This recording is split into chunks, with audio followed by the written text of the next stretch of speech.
first, President Donald Trump made an appearance at this year's Daytona 500. His visit meant more security than normal at the Speedway. Only Channel 9's Volusia County reporter Debbie Johnson was up close and personal with the sheriff at his command post at the track. And as she reports, getting around this year wasn't easy.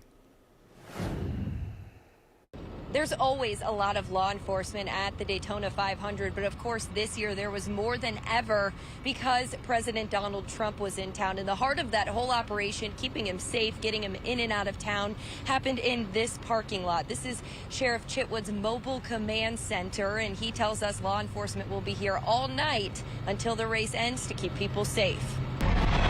Hundreds of thousands of NASCAR fans looked to the sky as Air Force One flew over the Daytona International Speedway. Not long after, President Donald Trump walked hand in hand with his granddaughter and waved to the crowd. Every second of his pit stop was carefully planned and supported by law enforcement from across Florida. And Sheriff Mike Chitwood was at the center of it all. I think we had a dozen sheriff's offices throughout the state that threw resources in.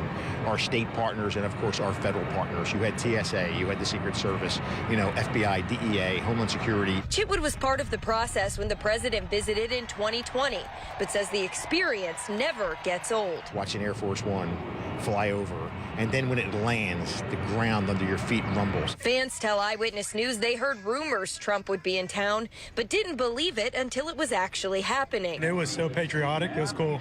It was like the whole thing, everything from the Air Force to the president to the national anthem and the color guard. It was awesome. And then NASCAR, right? The American power. While the president's visit went off without a hitch, Chitwood says the work is far from over. The rain delay pushed the race back, but his team is still responsible for the more than 100,000 people who will stick around and see it through. One of the things we're trying to keep everybody on their toes is this is going to be a long night. And if you look what happened in New Orleans, when did that attack occur?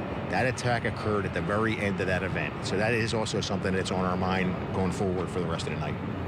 And while there have been some rain delays, we talked to track president Frank Kelleher earlier in the week, and he told us he's going to do whatever it takes to make sure the race will go on and finish tonight.